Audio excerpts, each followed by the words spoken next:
یہ جو آیت ہے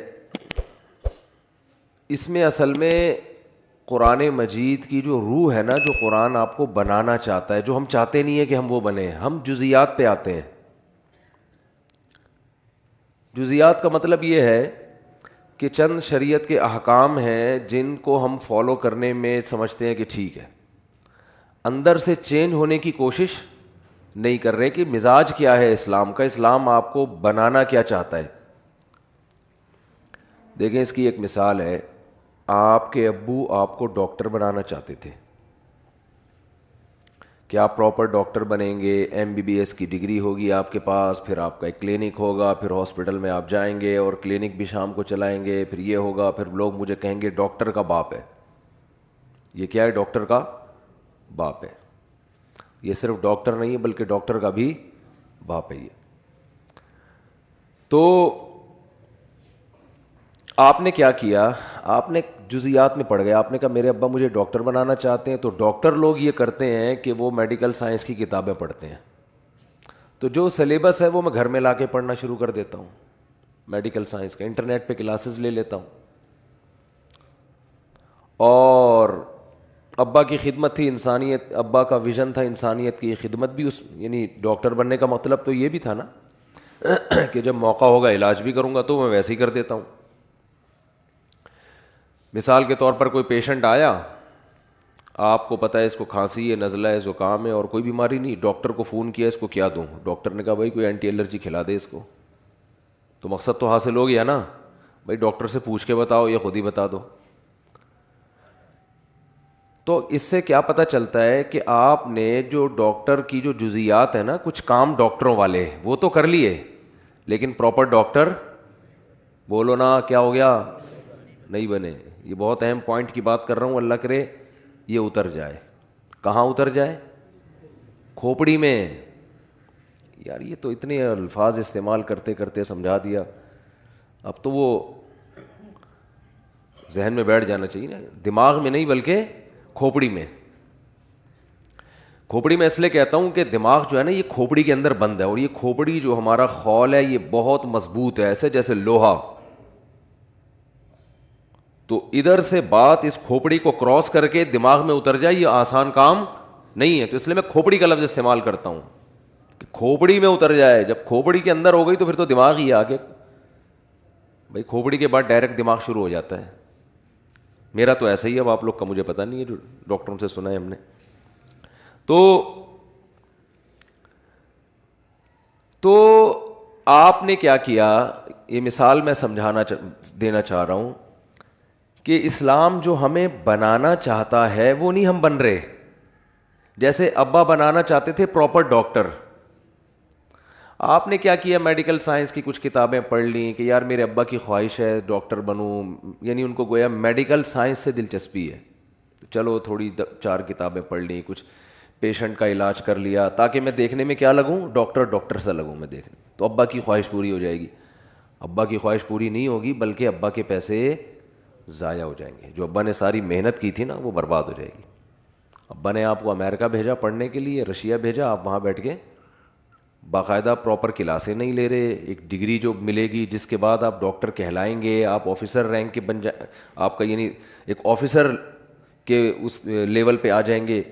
ان تمام چیزوں کو آپ فوکس نہیں کر رہے، آپ چند جزیات کو پکڑ کے بیٹھ گئے ہو. تو اللہ جو ہمیں بنانا چاہتا ہے نا اندر سے، وہ اندر سے چینج کرنا چاہتا ہے. وہ اندر سے چینج کیا کرنا چاہتا ہے؟ پہلے میں یہ بتا دوں کہ وہ کچھ مثالیں دیتا ہے کہ نیک لوگ ایسے ہوتے ہیں. ہم نے کیا کیا؟ ہم نے کہا نیک لوگ چونکہ ایسے ہوتے ہیں لہذا جیسے ہوتے ہیں ویسے کچھ کام شروع کر دو. نیک بننے کی ضرورت بولو نہیں ہے. یہ بہت بڑا فالٹ ہے. اللہ نے تعریف کی نا، نیک لوگ ہوتے ہیں تہجد پڑھتے ہیں، نیک لوگ ہوتے ہیں صدقات و خیرات کرتے ہیں، نیک لوگ وہ ہیں جو غصے کے کڑوے گھونٹ کو پیتے ہیں. تو ہم نے کہا چلو ایک دفعہ ہم بھی پی لیں گے. ابا پہ غصہ آیا تھا، ونس اپون اے ٹائم ہم نے بھی کڑوا گھونٹ بولتے کیوں نہیں پی لیا تھا. جیسے جو پراپر ڈاکٹر نہیں ہوتا ایک دفعہ وہ بھی علاج کر لیتا ہے. کرونا کا بھی علاج کیا تھا نا، کتنے جو ڈاکٹر نہیں ہیں انہوں نے قہوے بھی پلائے اور پتہ نہیں کیا کیا. ہوا نہیں ہوا یہ تو اللہ ہی جانے، لیکن ایک مثال دے رہا ہوں. وہ تو ہر آدمی بھائی ادھر آپ مفتی صاحب گلا خراب ہے تھوڑا غرارے کر لو کہتے ہیں نا لوگ، یہ بھی تو علاج ہی ہے. او بھائی یہ کام تو آپ ڈاکٹروں والے کر رہے ہو، لیکن اس سے ڈاکٹر نہیں بن جاؤ گے. بعض لوگ حکیموں والے کام کر رہے ہوتے ہیں. بھائی ادرک کا پانی اور شہد ملا کے پیا کرو، اس سے گلا کیا ہو جاتا ہے، کھل جاتا ہے. ابھی میں نے ادرک کا پانی نکال کے رکھ کے آیا ہوں، پینے کا ٹائم نہیں ملا مجھے، پئیں گے نماز کے بعد. واقعی کھلتا ہے گلا اس سے، شہد ملا کے اپنی ذمہ داری پہ. تو جو ہے تو اس سے حکیم تھوڑی بن جائے گا آدمی. ہاں یہ کام حکیموں والا ہے. یہ کام کیا ہے؟ حکیموں والا، کہ اس کو یہ بتا دو، اس کو یہ بتا دو، اس کو ٹوٹکا بتا دو، اس کو نسخہ بتا دو، اس کو وزن کم کرنے کا طریقہ بتا دو، اس کو وزن بڑھانے کا طریقہ بتا دو. لیکن اس سے آدمی حکیم نہیں بن جاتا. مسلمانوں والے کام ایک الگ چیز ہے، اور مسلمان بن جانا یہ ایک الگ چیز ہے. تبھی ہمارے ہاں بہت سے لوگ حیران ہوتے ہیں کہ قرآن نے ایمان والوں کی جو صفات بیان کی ہیں وہ تو آج کل کافروں میں زیادہ نظر آ رہی ہیں ہم کو. تبھی لوگ کہتے ہیں یار پھر تو وہ جنت میں جائیں گے. جنتیوں کی جو علامت اللہ نے بیان کی ہے وہ یہ کہ معاہدے کو پورا کرتے ہیں. یہ بہت اہم، اللہ نے اہل ایمان کی صفات میں اس صفت کو بہت زیادہ ہائی لائٹ کیا ہے کہ اپنے معاہدوں کو بولو پورا کرتے ہیں. تو پورا کون کر رہا ہے؟ مسلمان کرتے ہیں، غیر مسلم؟ ریشو غیر مسلموں میں کم از کم پاکستانیوں سے تو زیادہ ہے. میں نہیں کہہ رہا ساری دنیا کے مسلمان، پاکستانیوں سے تو زیادہ ہے. پاکستانی خود پاکستانی کے ساتھ تجارت نہیں کرنا چاہتا، اس کو پتہ ہے ٹوپیاں کرائے گا. یہ گوروں کے ساتھ کر لو آپ، ٹوپیاں نہیں کرائیں گے. ہمارا بھی کبھی معاملہ یہاں ہوتا ہے تو گڑبڑ ہوتی ہے، ادھر ہوتا ہے تو گڑبڑ نہیں ہوتی.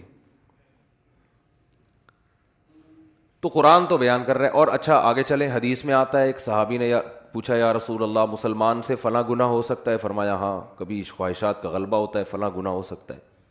میں گناہ کا نام اس لیے نہیں لوں گا کہ لوگ پھر ان حدیثوں کا غلط مطلب سمجھتے ہیں. لوگ سمجھتے ہیں کہ یہ گناہ بھی کر لو تو کچھ نہیں ہوتا، حالانکہ یہ ایک مثال سے سمجھایا جا رہا ہے. انہوں نے دوسرے نمبر پہ پوچھا یا رسول اللہ فلاں گناہ ہو سکتا ہے؟ فرمایا ہاں وہ بھی ہو سکتا ہے. کبھی انسان ہے توبہ کر لیتا ہے، روکتا ہے انسان اپنے آپ کو، لیکن ممکن ہے، ممکنات میں سے ہے. فلاں گناہ ہو سکتا ہے؟ فرمایا ہاں وہ فلاں بھی ہو سکتا ہے. صحابی نے پوچھا یا رسول اللہ مسلمان جھوٹ بول سکتا ہے کبھی؟ فرمایا نہیں، یہ نہیں ہو سکتا. آپ صلی اللہ علیہ وسلم نے فرمایا فلاں گناہ بھی ہو سکتا ہے، فلاں بھی ہو سکتا ہے، فلاں بھی ہو سکتا ہے، پاسبل ہے، لیکن مسلمان جھوٹ. جب صحابی نے پوچھا اچھا جھوٹ بھی بول سکتا ہے، ان کا خیال تھا جب اتنے بڑے بڑے گناہ ممکن ہیں کہ فلاں بھی ہو جائے، فلاں بھی ہو جائے، اتنے بڑے بڑے جرائم بھی ہو سکتے ہیں، تو جھوٹ تو اتنی بڑی چیز نہیں ہے. چوتھے نمبر پہ صحابی نے پوچھا جھوٹ بول سکتا ہے؟ فرمایا نہ، یہ نہیں ہو سکتا. جھوٹ بول دے، وہ غلط بیانی کر دے، یہ کیسے ہو سکتا ہے؟ تو اصل میں وہ جو پچھلے 3 گناہوں کا تذکرہ کیا نا، وہ اس لیے نہیں کہ وہ گناہ چھوٹے ہیں یا وہ کر لینے چاہیے، وہ چوتھے گناہ کو بتانے کے لیے کہ یہ ان سے بڑھ کر ہے. تو سب سے بڑا جرم ہے جھوٹ بولنا، یہ بتانا چاہ رہے تھے آپ صلی اللہ علیہ وسلم کہ زنا سے بھی بڑھ کر ہے، چوری سے بھی بڑھ کر ہے، اتنا بڑا جرم ہے یہ. لیکن عجیب بات ہے، کافر زنا کرتے ہیں، چوریوں کا ریشو بھی ان کے ہاں بہت ہے. اگر تھوڑا سا قانون کا ہاتھ ہلکا ہو جائے نا تو چوریاں بھی ہوتی ہیں. لیکن لوگ کہتے ہیں کہ جھوٹ نہیں بولتے، اور ہمارے ہاں سارا دن کیا کرتے ہیں. میں لوگ اس لیے کہ بتا رہا ہوں کہ بہت سی چیزیں ہم لوگوں سے سن کے آگے بتاتے ہیں لیکن پھر وہ غلط ثابت ہوتی ہیں. کسی بھی قوم کے بارے میں تبصرہ کرنے کے لیے ضروری ہے کہ جب تک انسان اس قوم کے گھروں میں جا کے نہ رہے نا. بعض لوگ کسی معاملے میں 1 نمبر ہوتے ہیں کیونکہ ان کا کلچر بن چکا ہوتا ہے، ان کے ہاں قانون ایسا ہوتا ہے، لیکن جب آپ کسی قوم کے ساتھ گھروں میں جا کے رہتے ہو تو پتہ چلتا ہے کہ یہ جھوٹ بولتے ہیں کہ نہیں بولتے. تو وہ ایسے نہیں پتہ چل جاتا. بعض دفعہ کاروبار میں انسان 1 نمبری اس لیے بھی کرتا ہے کہ میرا کاروبار چلے. وہ اس لیے نہیں کر رہا ہوتا کہ میں بہت نیک ہوں، میں جھوٹ نہیں بولوں گا. وہ اس لیے کہ اس کو پتہ، ہوشیار ہوتا ہے، وہ وقتی نفع کو نہیں دیکھتا. کہتا ہے یار ابھی سچ بول کے تھوڑا پروفٹ آئے گا, لیکن جب کسٹمر کو یقین ہو جائے گا کہ میں سچا ہوں تو سارا پروفٹ مجھے ہی دے گا. یہ تو عین ممکن ہے گورے اس لیے سچ بولتے ہو کہ ان کو بزنس کرنا آتا ہے, اور ہمارے یہاں بزنس کرنا لوگوں کو نہیں آتا. وہ کہہ رہے ٹوپی کرا کے ابھی جتنا نچوڑ سکتے ہو نچوڑ لو, پھر بات کی اللہ توکل, کل اللہ کھلائے گا. تو یہ غلط موقع پہ توکل ہو رہا ہے. لیکن فرض کر لیتے ہیں, ایک صاحب نے مجھے بتایا, کہتے ہیں گورے جھوٹ نہیں بولتے کسٹمر سے, بیوی سے بولتے ہیں, اور بہت زیادہ بولتے ہیں. 10 گرل فرینڈ رکھی ہوں گی, لیکن بیوی کو یہی بولا ہوگا میری کوئی گرل فرینڈ نہیں ہے. سارے نہیں, ہر طرح کے لوگ ہر دور میں ہوتے ہیں. صحابہ کے دور میں بھی جب وہ کفر میں تھے تو کافر ہونے کے باوجود ان کے ہاں جھوٹ کو بہت برا سمجھا جاتا تھا. حضرت ابو سفیان رضی اللہ تعالیٰ عنہ نے جب بادشاہ کے سامنے تقریر کی ہے, حالانکہ یہ اس وقت یہ غیر مسلم تھے, حضرت ابو سفیان یہ غیر مسلم تھے. بادشاہ نے ان کو بلایا اور نبی صلی اللہ علیہ وسلم کے بارے میں پوچھنا شروع کیا کہ جس شخص نے تمہاری قوم میں نبوت کا دعویٰ کیا ہے اس کے حالات مجھے بتاؤ. اب آپ بتائیے کہ جو سوال وہ پوچھ رہا ہے, حضرت ابو سفیان تھے اس وقت اسلام کے بہت بڑے دشمن, جنگیں ہو رہی تھیں, تو ایسے موقع پہ درست بات کرنا کس قدر مشکل کام ہے بادشاہ کے سامنے. تو حضرت ابو سفیان جب اسلام لائے نا تو خود اپنا بیان دیا, انہوں نے حدیث سنائی کہ بادشاہ نے جو مجھ سے سوالات پوچھے تھے کہ کیا محمد صلی اللہ علیہ وسلم نے 40 سال کے دوران کبھی تم نے ان کا کوئی جھوٹ پکڑا؟ ابو سفیان نے کہا کہ ہم نے کبھی جھوٹ بولتے ہوئے ہم نے نہیں دیکھا. تو ہرقل نے کہا کہ ایک آدمی نے زندگی میں کبھی جھوٹ نہ بولا ہو اور ایک دم بولنے پر آیا تو اتنا بڑا جھوٹ کہ میں خدا کا نبی ہوں, یہ کیسے ہو سکتا ہے؟ دیکھو جو جھوٹ بولتا ہے نا وہ ایک دم سے نہیں بولتا. اس کی مثال ہے جو ڈاکو ہوتے ہیں. ایک ڈاکو نے کروڑوں روپے بینک سے لوٹے, 10 آدمی اس کے ساتھ, اور 10 بندوں کو مار دیا اور یہ کیا اور وہ کیا, لوٹ کے چلا گیا. پکڑا گیا تو کہہ رہا ہے میں نے تو آج تک کسی مسجد سے چپل بھی نہیں چرائی, یہ پہلی دفعہ ہوا ہے. تو مان لو گے؟ بولو گے یار پہلی دفعہ میں اتنی بڑی کارروائی نہیں ہوتی, فرسٹ ٹائم تو یہ ہوتا ہے کہ آپ مسجد سے چپل چراتے ہو, پھر لوگوں کی گھنٹیاں بجا بجا کے بھاگتے ہو, پھر یہ ہوتا ہے, پھر یہ ہوتا ہے, ہوتے ہوتے ایک وقت آتا ہے کہ آپ بہت بڑے ڈاکو بن جاتے ہو.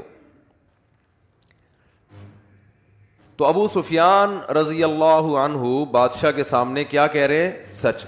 بادشاہ نے پوچھا کہ انہوں نے ان سے جب تمہاری جنگیں ہوئی ہیں تو کبھی ایگریمنٹ کی خلاف ورزی کی ہے؟ انہوں نے معاہدہ توڑا ہے, جنگ کا معاہدہ؟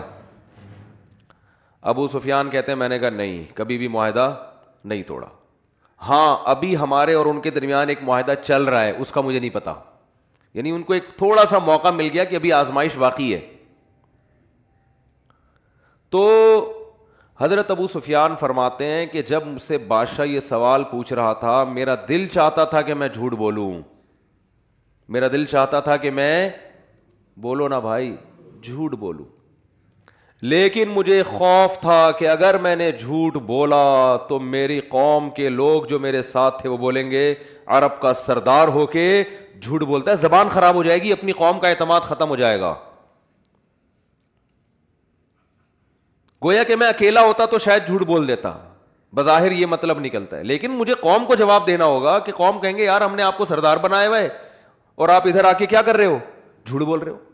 دیکھو یہ وہ قوم تھی جس میں اللہ نے پیغمبر کو بھیجا ہے, اسی قوم کو صحیح کیا اللہ نے. حضرت ابو سفیان بھی مسلمان ہوئے اور اسلام سے اتنی دشمنی تھی ان کو, اسلام لانے سے پہلے اتنا نقصان پہنچایا, مگر اسلام لاتے ہی نبی نے ایسا پروٹوکول دیا حضرت ابو سفیان کو کہ جو ابو سفیان کے گھر میں داخل ہو گیا اس کو پناہ ہے. کیوں؟ اندر سے ٹھیک ہیں. کیا کہہ رہے ہیں یار, بہت مشکل ہو گیا آج کل باتوں کو سمجھانا. اندر سے کیا ہے؟ ٹھیک ہے, ان کو پتہ ہے, سچ کو صحیح سمجھتے ہیں, منافقت نہیں ہے. اگر دشمن ہے اسلام کے تو کھل کے دشمن, دوست ہیں تو کھل کے دوست ہیں, 2 نمبری نہیں ہے. اللہ نے حضرت موسیٰ کو بنی اسرائیل میں بھیجا کیونکہ حضرت موسیٰ آخری نبی نہیں تھے, بنی اسرائیل پہ کتنی محنت کی، مگر کیا ہے ان کا رویہ؟ 2 نمبری والا، جہاں مفاد نظر آتے وہاں چلے جاتے۔ جس قوم کی زبان ایک نہ ہو، جس قوم کے معاہدے ایک نہ ہو، معاہدے توڑتی ہو، اس قوم میں اللہ آخری نبی کو نہیں بھیج سکتے تھے کہ بھئی اس قوم کو تو میں نے قائد بنانا ہے۔ 2 نمبر قوم جو جھوٹ بولتی ہو، جو بات بات پہ پیندرا بدلتی ہو، اس کو تھوڑی قیادت ملے گی۔ تو نبی صلی اللہ، حضرت ابو سفیان رضی اللہ تعالیٰ عنہ فرماتے ہیں کہ مجھے ڈر تھا کہ میں اگر، مجھے یہ جملہ اتنا اچھا لگتا ہے نا، بار بار دہرانے میں مزہ آتا ہے، کہ میں نے اگر جھوٹ بولا، وہ کتنی باتیں نبی کے بارے میں پوچھے جا رہے ہیں۔ اس نے کہا کہ ان کی باپ دادا میں کوئی بادشاہ گزرا ہے؟ کہا نہیں۔ اس نے کہا اگر بادشاہ گزرا ہوتا تو میرے ذہن میں آتا کہ اولاد کو بھی سیاست کا شوق ہوتا ہے نا، ابا وزیر اعظم گزرے، صدر گزرے، تو بیٹے کا بھی دل چاہتا ہے یار کچھ کرسی ہمارے پاس بھی ہے۔ تو ان کے تو صدیوں تک کوئی بادشاہ گزرا ہی نہیں ہے، تو ایک دم سے ان کو کیسے خیال آ گیا؟ کہا اچھا جو جنگیں ہوتی ہیں ان میں فتح کس کو ہوتی ہے؟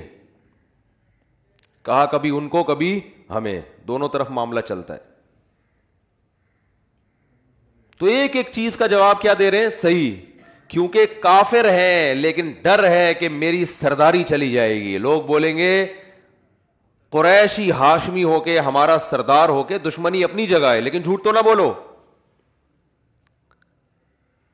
تو قرآن نے اہل ایمان کی صفت بیان کی ہے، اور نبی صلی اللہ علیہ وسلم نے فرمایا فلاں گناہ بھی ہو سکتا ہے، فلاں بھی ہو سکتا ہے، لیکن مسلمان جھوٹ نہیں بول سکتا۔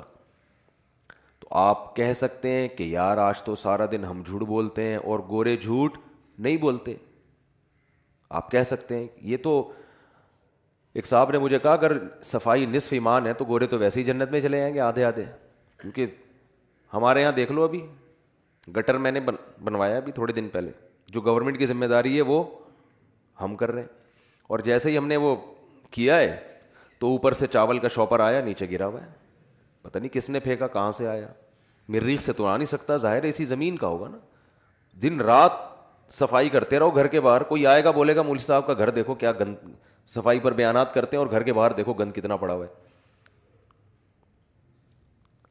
اس کا بھی کچھ کرنا ہے، بہت سخت ایکشن لینا، اب یہ تمیز سے لوگ سدھرتے نہیں ہیں، شرافت کا زمانہ نہیں ہے۔ شاپر کبھی پڑا ہوگا چاولوں کا، کون رکھ کے جا رہا ہے، کیا ہو رہا ہے، کبھی پیمپر پڑا ہوا ہوگا۔ ماسیاں گھروں میں جو کام کرتی ہیں، لوگ ان کو کہتے ہیں نا کہ کچرا پھینک کر آؤ، تو وہ دیکھتے ہیں کہ جو کارنر کا، میرا گھر کارنر کے ساتھ ہی ہے تقریباً، تو وہ کیا کرتی ہے کہ بھائی دیکھا دائیں بائیں کوئی دیکھ تو نہیں رہا، وہاں کچرا رکھ کے، ان کو روڈ پار کرنا مشکل لگ رہا ہے۔ اور ویسے بھی روڈ پار کے باہر کون سی کچرے کی جگہ ہے، وہ بھی تو لوگوں نے خود بنائی ہوئی ہے، وہ کوئی کچرا کنڈی تھوڑی ہے۔ کچرا کنڈی کی ڈیفینیشن کراچی میں یہ ہے کہ جہاں 2 شاپر نظر آ جائیں، 2 پیمپر، تو یہ کچرا کنڈی ہے، بس تیسرا خود لا کے ثواب ہے وہاں پہ رکھنا، حقیقت ہے۔ کچرا کنڈی کی ڈیفینیشن کیا ہے کہ جہاں 2 پیمپر، یہ تو اس کا بنیادی رکن ہے، ایک پیمپر ہو تو شبہ ہوتا ہے کہ کسی نے ویسے ہی رکھ دیا، غلط کیا، لیکن اگر 2 پیمپر اکٹھے ہو گئے وہاں پہ، اٹ از کالڈ کچرا کنڈی۔ پھر 25-30 ویسے ہی ہو جائیں گے، پھر پورا ڈھیر ویسے ہی بن جائے گا، جیسے بدعتیوں کے ہاں کوئی بھی قبر بنا دو نا اونچی کر کے، ایک جھنڈا لگا دو، تو اب اندر کون ہے کیا ہے اس سے غرض نہیں ہے۔ ایک صاحب نے مجھے یہاں تک بتایا ایک مزار ہے جس میں گدھا دفن ہے، اور ایک مجاور بیٹھا وہاں پہ ایک جھنڈے لگا کے، اور دنا دن قوالیاں چل رہی ہیں، اور کسی کو نہیں پتا بھائی یہ کوئی دامت برکاتم نہیں ہے، یہ گدھا دفن ہے یہاں پہ۔ وہ گدھا بھی بولتا ہوگا یار اتنا پروٹوکول مجھے زندگی میں نہیں ملا، حقیقت ہے۔ تو میں نے اس سے کہا، میرا دل چاہ رہا تھا میں اس سے کہوں کہ اندر گدھا دفن ہو یا نہ ہو، باہر جتنے ہیں وہ سارے گدھے ہیں، اس میں کوئی شبہ نہیں ہے۔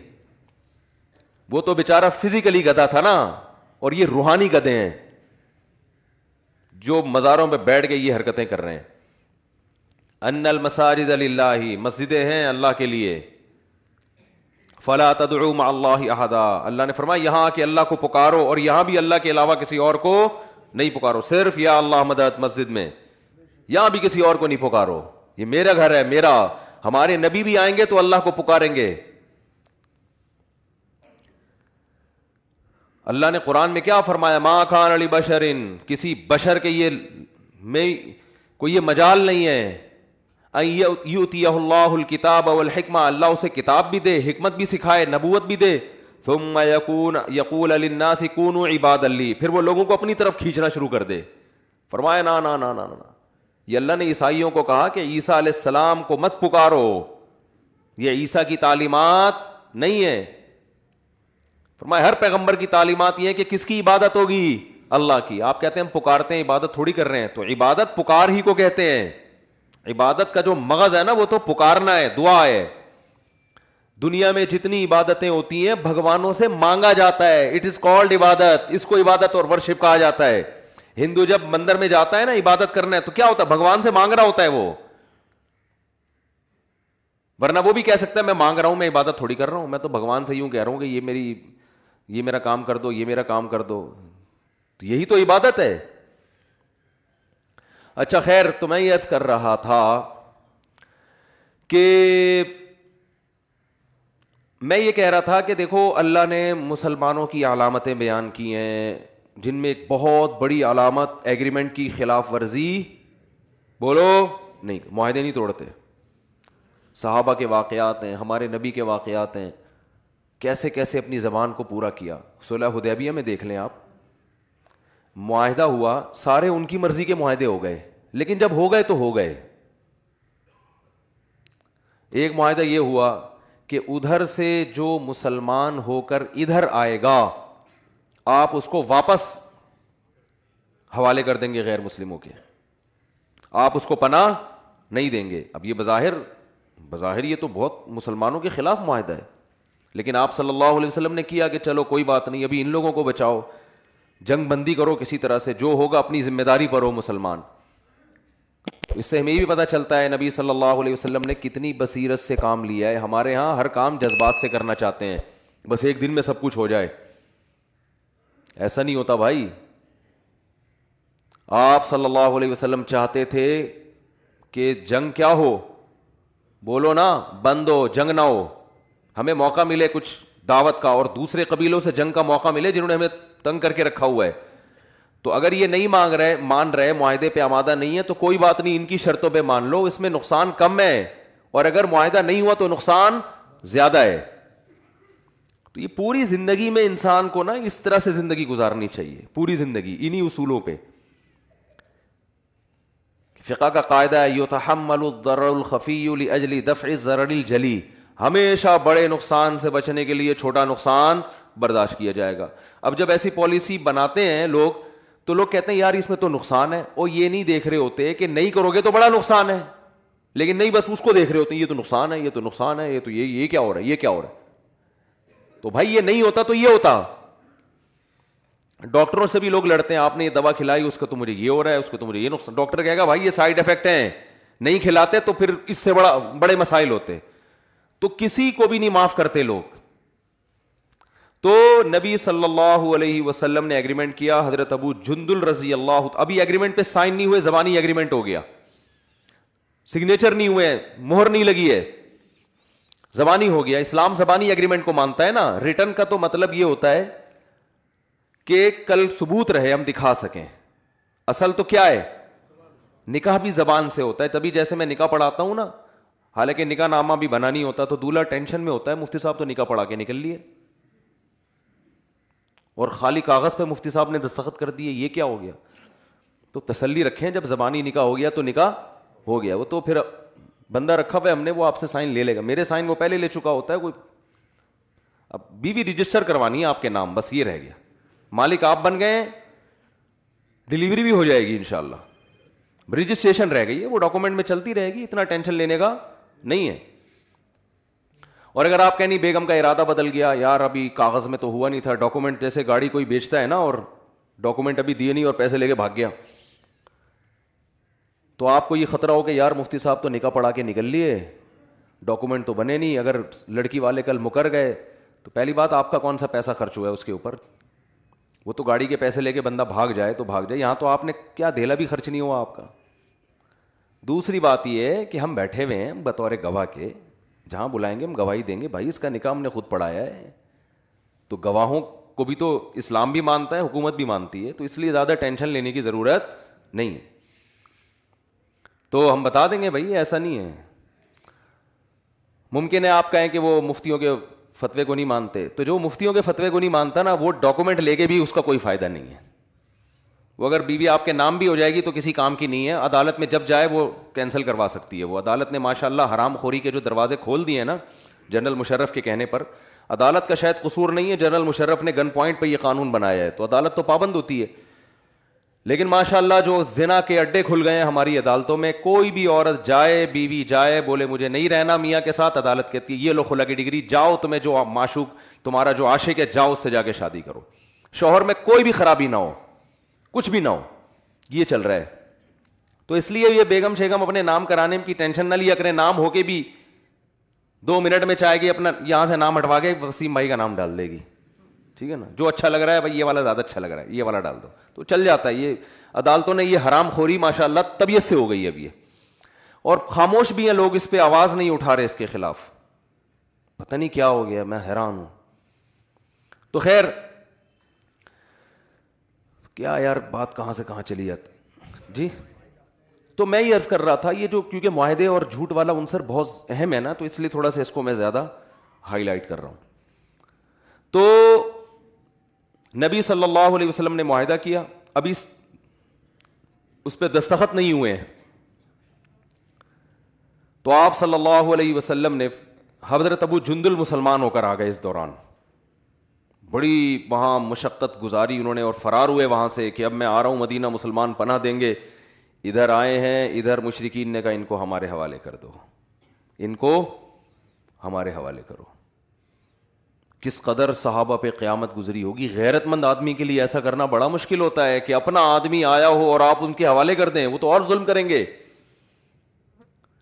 یہ آزمائش مسلمانوں کی بھی تھی اور حضرت ابو جندل کی بھی تھی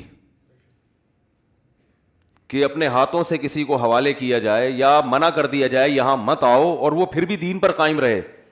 تو انہوں نے کہا یا رسول اللہ آپ مجھے ان کے حوالے کرتے ہیں, لیکن آپ صلی اللہ علیہ وسلم خاموش. بھائی ایگریمنٹ ہو چکا ہے. کیسا مسلمان زبان کا پکا ہوتا ہے کہ نہیں ہوتا, اور آج ایگریمنٹ کرتے ہیں اگلے کو بیوقوف بنانے کے لیے کہ ابھی تو معاہدہ کر رہے ہیں تاکہ اس سے پیسہ تو نکالیں کسی طریقے سے, ویسے دے نہیں رہا یہ شرافت سے, اور پہلے سے نیت ہوتی ہے کہ یہ ڈاکومنٹ اپنے فائدے کے لیے بنا رہے ہیں, اس کے ساتھ اس کو دھوکہ دینے کے لیے بنا رہے ہیں. مجھے آپ ایک بات بتاؤ, حضرت ابو جندل تو مسلمان تھے اور ان کا ایمان اس لیول پہ تھا جس کا میں اور آپ تصور نہیں کر سکتے. نبی کی زیارت ہوئی ہو اور مکہ میں جہاں کوئی مفاد ہی نہ ہو اسلام قبول کرنے میں, اپنا گھر چھوڑنا پڑ رہا ہے, اپنا وطن چھوڑنا پڑ رہا ہے, اپنا خاندان, تو ان کی ایمان میں کوئی شک کر سکتا ہے. لیکن آپ صلی اللہ علیہ وسلم نے زبان اور معاہدے کی پابندی کی وجہ سے ان تمام باتوں کو نظر انداز کر دیا. تو ہم معاہدہ توڑتے ہیں پیسے کھانے کے لیے, دوسرے کو نقصان پہنچانے کے لیے. ہمارے پیش نظر اسلام نہیں ہوتا. تو بتائے کہ جب اسلام بھی ہے تو بھی معاہدہ نہیں توڑنا, تو دوسرے کو بے وقوف بنانے کے لیے, دوسرے کا مال کھانے کے لیے معاہدہ توڑنا کہاں سے جائز ہو گیا؟ آج جو معاہدے توڑے جا رہے ہیں نا, اس میں کسی کو فائدہ نہیں پہنچایا جا رہا. دیکھو نبی صلی اللہ علیہ وسلم نقل کفر نباشت, اگر معاہدہ توڑ دیتے تو حضرت ابو جندل کو فائدہ ہوتا نا اس کا کہ بھئی مجھے پناہ مل گئی. اس کے باوجود بھی آپ نے معاہدہ نہیں توڑا, فائدہ کی کے باوجود نہیں توڑا. تو اسلام بتا رہے کہ کسی کا فائدہ بھی ہو تو آپ ایگریمنٹ نہیں توڑ سکتے. تو آپ کسی کو نقصان پہنچانے کے لیے کہاں سے ایگریمنٹ توڑ سکتے ہو بھائی؟ یہ کہاں سے جائز ہے؟ تو حضرت ابو جندل کو جب واپس کیا, ان کے حوالے کر دیا, وہ تین بندے آئے کہ انہوں نے کہا کہ لے جاؤ ان کو, وہ گرفتار کر کے لے گئے. حضرت ابو جندل تھے ہوشیار, ایک تو ایمان پکا تھا, انہوں نے کہا نبی جو کر رہے ہیں اپنے لحاظ سے صحیح کر رہے ہیں. ایمان مضبوط تھا, نہ مرتد ہوئے نہ اسلام سے پھرے. انہوں نے کہا کہ مشرکین کے بارے میں سوچا کہ نبی کا معاہدہ ہے نا تم سے, میرا تو کوئی معاہدہ نہیں ہے, دل میں سوچا.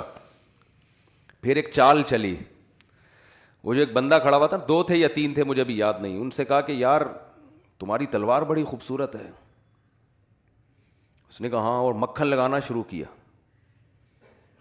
یہ مکھن اچھا والا مکھن تھا, یہ کوئی غلط سینس میں نہ لے کے جائیں اس کو. جو آدمی غلط ہوتا ہے نا وہ اپنی تعریف سے چوڑا ہو جاتا ہے. کہا ایسی خوبصورت تلوار یار, یہ وہ, اس نے پکڑا دی, وہ زبردست, چیک کر کے دیکھو. جیسے ہی آئی ہے ہاتھ میں, انہوں نے کہا کہ بھائی میرا تمہارا کوئی معاہدہ نہیں ہے, اسی کی گردن اڑا دی انہوں نے. دوسرا بھاگ گیا یا اس کو بھی مار دیا. اس کے بعد یہ ساحل سمندر پہ چلے گئے نا, ساحل سمندر پہ, وہاں جا کے قرار ڈالا کہ جو نہ مدینہ کی حدود میں اور نہ مکہ کی حدود میں. تو جو بھی مسلمان ہو کے آتا نا, جو مسلمان ہوتا, ان کو پتا تھا نبی تو پناہ دیں گے نہیں, تو وہ سارے ادھر ہی چلے جاتے. ادھر پورا لشکر تیار ہو گیا اور انہوں نے لڑنا شروع کر دیا قافلوں کے ساتھ کہ بھائی ہمارا تمہارا کوئی ایگریمنٹ نہیں ہے, نبی کا ہے نا, نبی کا, ہمارا تھوڑی کوئی, ہم تو نبی کی کسٹڈی میں گئے نہیں ہیں. تو جب لڑنا شروع کیا تو مشرکین اتنے تنگ آ گئے, انہوں نے معاہدہ ہی ختم کروا دیا خود بخود ہی. تو انسان جب زبان کا پکا ہوتا ہے نا, وقتی نقصان ہوتا ہے, نتیجے کے لحاظ سے اس کو فائدہ ہوتا ہے. اور جو جھوٹ بولتا ہے, دو نمبری کرتا ہے, اس کو اس وقت فائدہ ہوتا ہے, بعد میں اس کو بڑا نقصان ہوتا ہے.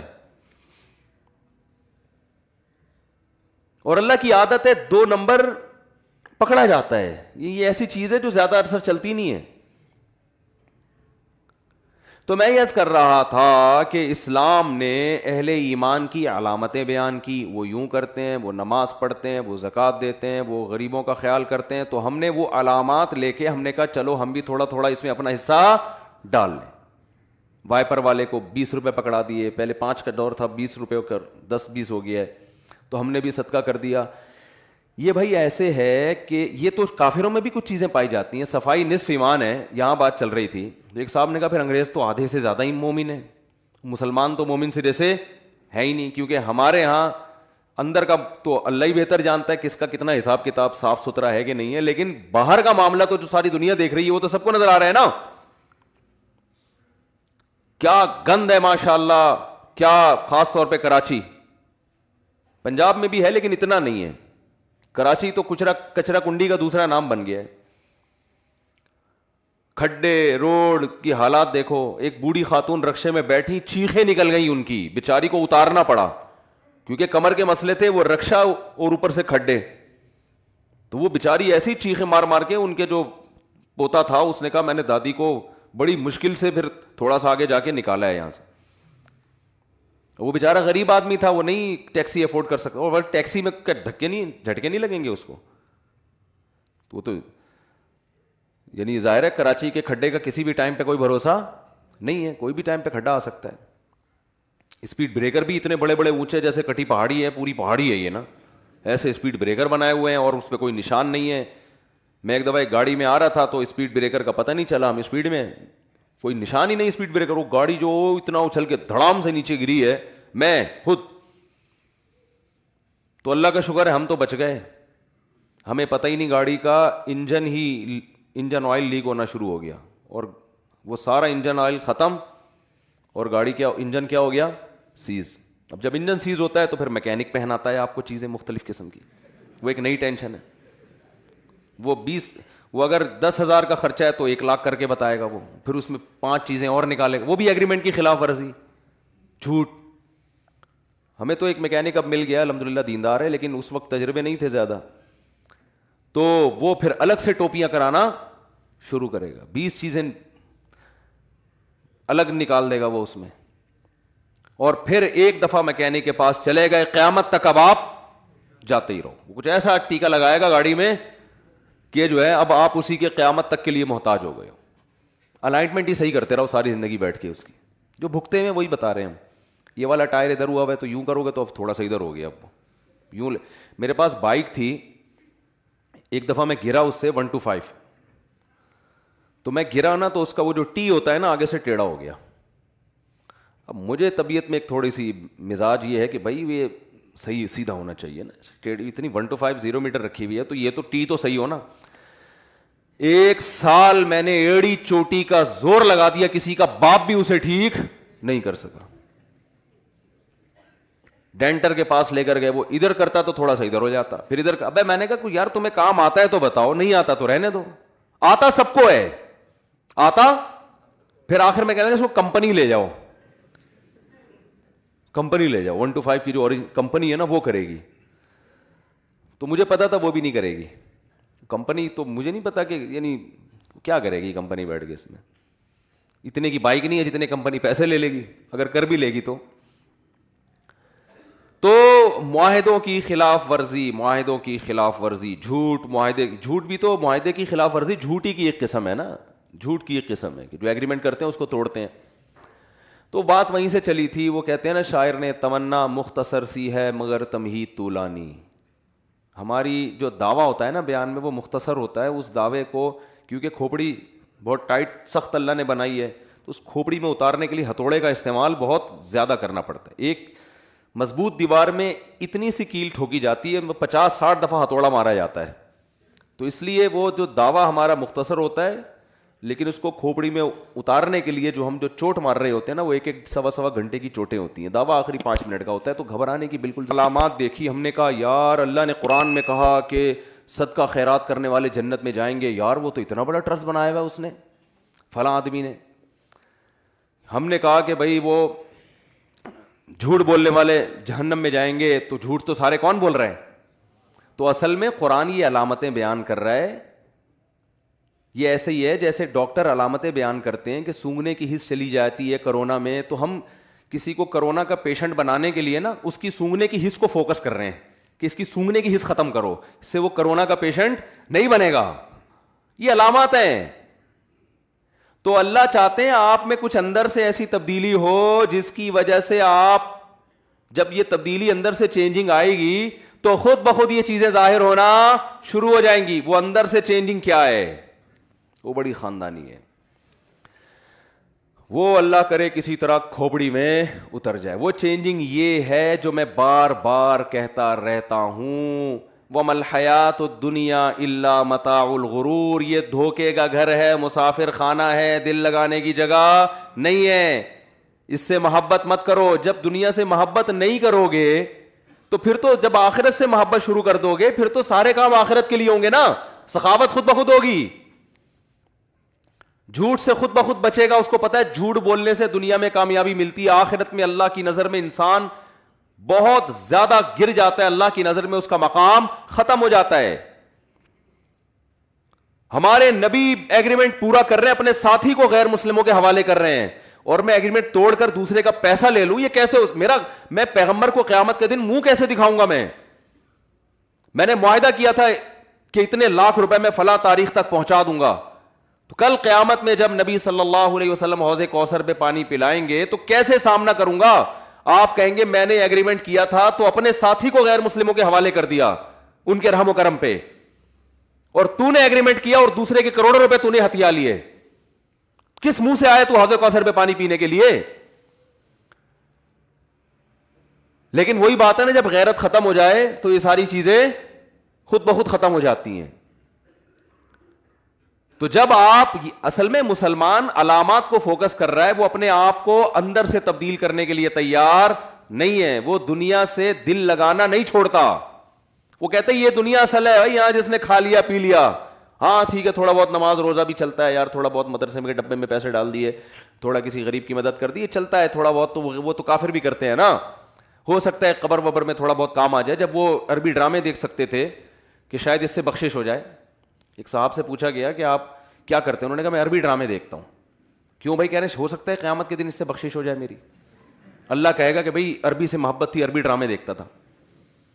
تو ہمارا حساب کتاب یہی ہے کہ یار تھوڑا سا یوں کر لیتے ہیں تو ڈرامہ انگلش میں بھی آتا ہے, اردو میں بھی آتا ہے, تو عربی سے محبت ہے تو ڈرامے چینل کون سا لگایا ہوا ہے؟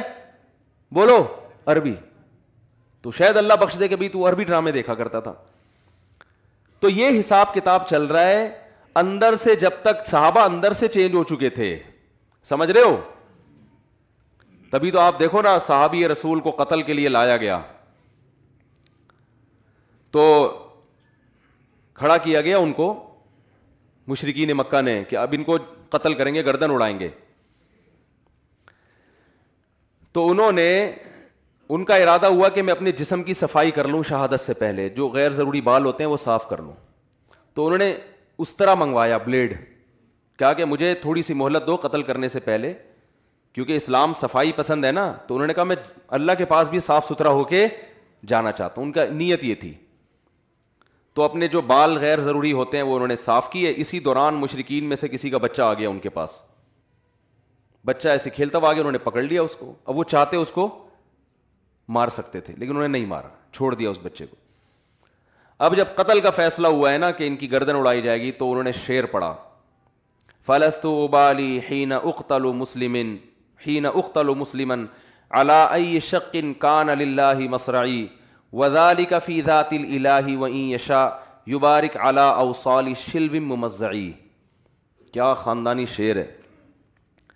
کہہ رہے ہیں جب میں ایمان کی حالت میں دنیا سے جا رہا ہوں, اللہ کے لیے مر رہا ہوں, تو مجھے اس کی کوئی پرواہ نہیں ہے کہ گردن اڑنے کے بعد میرا دھڑ ادھر گرتا ہے یا ادھر گرتا ہے, کوئی پرواہ نہیں ہے. کیونکہ دنیا مسافر خانہ ہے نا, اصل تو آخرت ہے, تو اینڈ بہت اچھا ہو رہا ہے میرا. اعمال کا مدار اصل میں خاتمے پر ہے نا, تو اینڈ میرا کیا ہو رہا ہے, بہت اچھا. حالانکہ دنیا کے لحاظ سے دیکھا جائے تو اب سب سے بڑی ناکامی ہے کسی سے زندگی چھین لینا, اس سے بڑی کوئی ناکامی ہو سکتی ہے؟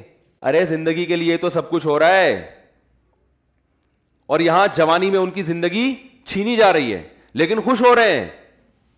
کہہ رہے ہیں یہ سب اللہ کے لیے ہو رہا ہے, اور خدا کے پاس جانے والے ہیں, وہ بدلہ دے گا. دنیا مسافر خانہ ہے, یہاں سے تو ویسے ہی. تو جو اللہ نے آزمائش کے لیے بھیجا ہے اس میں بھرپور طریقے سے پورا اتر رہا ہوں میں الحمد, کیونکہ میرا اینڈ کیا ہو رہا ہے, انجام بہت اچھا ہو رہا ہے.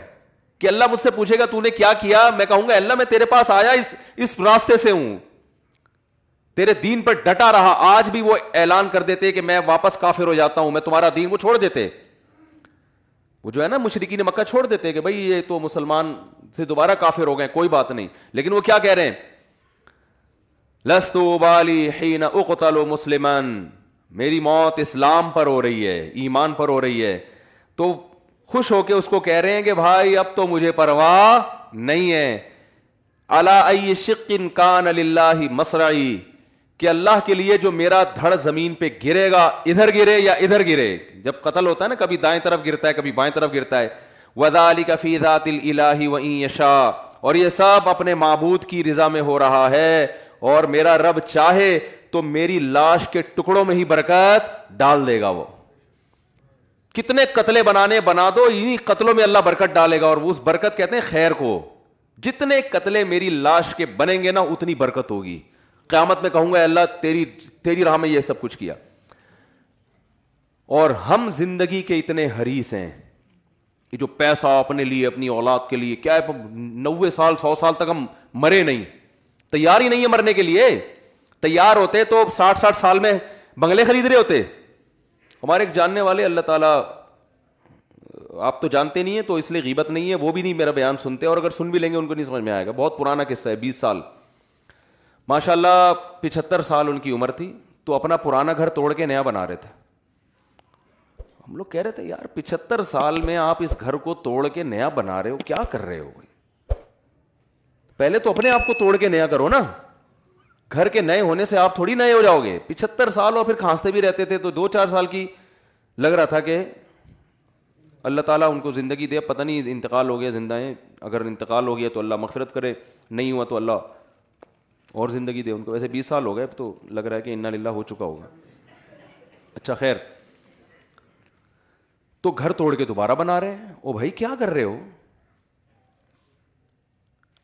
کیوں بنا رہے ہو اب اس عمر میں گھر توڑ کے دوبارہ؟ جو ہے بس اسی کو تھوڑا بہت ریپیئر کروا دو, اپنا ایک کمرہ اچھا سا بنا دو کہ بھائی میں بوڑھا ہو گیا, مجھے یہ کمرہ دے دو, اس میں اے سی لگا دو, مجھے تمیز سے دنیا سے جانے دو. لیکن توڑ کے بنائے جا رہے ہیں. جوان بھی یہ کام کر رہا ہے, او لمبی لمبی پلاننگ. تو اسلام چاہتا ہے آپ اندر سے کیا ہو جائیں, چینج. اس دنیا سے دل لگانا چھوڑ دیں, اس کو مسافر خانہ سمجھیں. او بھائی بیٹھے ہوئے اسٹیشن ہے, کبھی بھی بلاوا آ سکتا ہے. اور اس کو کراچی کا اسٹیشن سمجھیں آپ, پاکستان کا اسٹیشن. کیونکہ اگر آپ نے یورپ کا اسٹیشن سمجھا اس کو, تو پھر اس میں یہ ہوگا جو ٹائم دیا اسی ٹائم پہ ٹرین آئے گی, اس میں یہ پرابلم ہو جائے گی. پاکستان کا اسٹیشن سمجھیں گے تو کسی بھی وقت ٹرین آ سکتی ہے اور کسی بھی وقت جا سکتی, کوئی ٹائم نہیں ہے. اور ٹرین میں کون سا آپ منزل تک پہنچ جائیں گے. کل وہ میرپور خاص سے کچھ لوگ آئے ہوئے تھے, انہوں نے بتایا کہ وہ ٹرین میں آگ لگی تھی نا ابھی, تو ان کے بہت سارے لواحقین اس میں جل گئے، اور 15 منٹ تک آگ لگنے کے بعد بھی ٹرین چلتی رہی ہے. لیکن نہ وزیر ٹرین سے کوئی پوچھتا ہے، وزیر ریلوے سے، کہ یار 200-250 لوگ کوئلہ بنے ہیں، بہت سے چھلانگے مار کے زمین پہ ہڈیاں ٹوٹ کے مر گئے، اس کا کون حساب دے گا؟ وہ جب زنجیر کھینچی ٹرین رکی کیوں نہیں؟ کوئی ہے پوچھنے والا؟ تو یہ جنت میں جائیں گے؟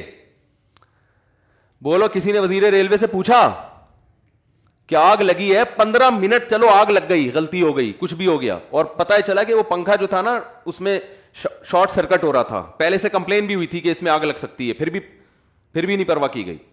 اس کے بعد آگ لگی ہے، 15 منٹ تک اسپیڈ کے ساتھ ٹرین چلتی رہی ہے، جس نے 2 بوگیوں کو مسلسل جھلسا دیا ہے. ہاں سلنڈر کا الزام لگا دیا تبلیغ والوں کے اوپر. تو کوئی بھی لگا دے کسی کے اوپر بھی الزام. اگر بالفرض سلنڈر بھی پھٹا تھا تو زنجیر کھینچنے سے ٹرین تو رکنی چاہیے نا، وہ بھی نہیں.